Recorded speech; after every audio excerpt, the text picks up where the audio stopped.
Hello दोस्तों, स्वागत है आप सभी का आज के इस नए वीडियो में। फ्रेंड्स, आज के इस वीडियो में मैं आपको बताने वाला हूं कि पेपर में जीवन परिचय किस प्रकार से लिखा जाता है। क्योंकि बहुत से लोग ऐसे होते हैं जो केवल जीवन परिचय हेडिंग डालेंगे और कहानी की तरह जीवन परिचय लिख देंगे, लेकिन नहीं। 2024 में आपका पेपर पैटर्न और पेपर लिखने का भी तरीका चेंज हो चुका है, तो आप लोग नए पेपर पैटर्न का यूज करेंगे। तो मैं लेके आया हूँ जीवन परिचय लिखने का नया पेपर पैटर्न और आपको बताऊंगा इस वीडियो में कि किस प्रकार से आपको जीवन परिचय लिखना है। तो देखिए, यहाँ पे मैंने लिखा है कक्षा 10 के कवि सूरदास का जीवन परिचय, और मैंने किस प्रकार से लिखा है आपको पूरी वीडियो में बता रहा हूँ। देखिए, यहाँ पे आपको सबसे पहले जीवन परिचय हेडिंग डालना है, सूरदास का जीवन परिचय। उसके साथ आपको एक छोटी सी हेडिंग डालनी है, संक्षिप्त परिचय का।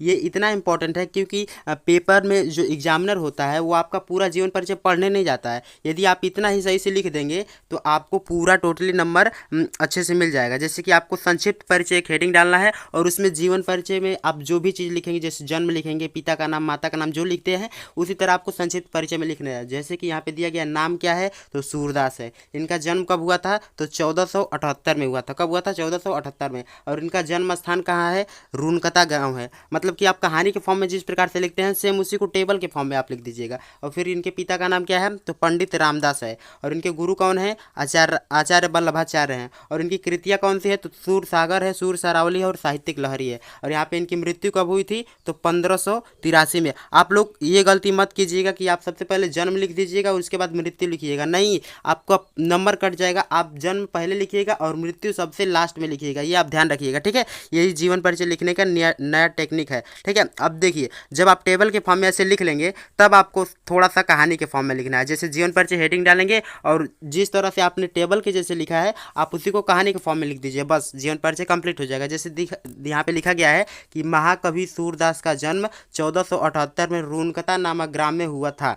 कब हुआ था, 1478 में रूनकता नामक ग्राम में हुआ था। अब यहाँ पे जो जो मेन चीज़ें हैं इनको आपको क्या करना है, हाईलाइट करना है। जैसे यहाँ पे मैंने जन्म और जन्म स्थान को क्या किया है, हाईलाइट किया है। और दिया है इनके पिता का नाम क्या था, तो पंडित रामदास था। इसको भी आपको हाईलाइट करना है क्योंकि ये मेन पॉइंट है ना।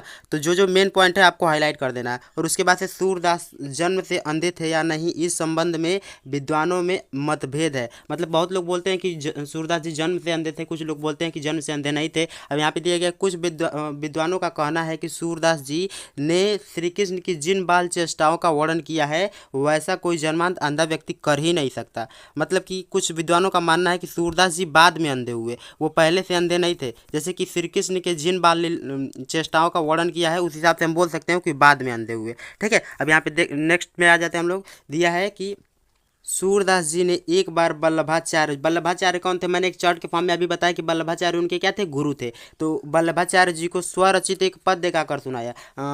सूरदास जी कभी मिले होंगे वल्लभाचार्य जी से, तो उन्होंने एक पद्य गाकर सुनाया था जो स्वयं सूरदास ने ही लिखा था। अब यहाँ पे दिया है कि तभी से वल्लभाचार्य ने उन्हें क्या मान लिया, अपना शिष्य बना लिया। जब उन्होंने गाकर सुनाया इनको एक पद्य, तभी से वल्लभाचार्य जी ने उन्हें क्या बना लिया, एक शिष्य, अपना शिष्य बना लिया। अब यहाँ पे देखिए नेक्स्ट दिया गया है कि सूरदास की सच्ची भक्ति, सूरदास जी की सच्ची भक्ति और पद रचना में निपुणता देखकर वल्लभाचार्य जी ने उन्हें श्रीनाथ मंदिर का कार्यभार सौंप दिया, जैसे कि जी को। और तभी से सूरदास जी का वो क्या मंदिर क्या बन गया, निवास स्थान बन गया। ये इंपॉर्टेंट पॉइंट है, जो भी इंपॉर्टेंट पॉइंट लगे आपको उसको हाईलाइट कर देना है और एकदम अच्छे से और कितने लिमिटेड वर्डों में लिखना है मैं आपको इस पूरे वीडियो में समझा देता हूँ। देखिए, सूरदास जी क्या थे, एक विवाहित थे। पहले सूरदास जी दीनता के पद गाया करते थे, बाद में गुरु के कहने पर वह कृष्ण लीला का गान करने लगे। पहले सूरदास जी दीनता के पद गाया करते थे और बाद में कहने पर उनके गुरु जी ने बोला तो उन्होंने कृष्ण लीला का गान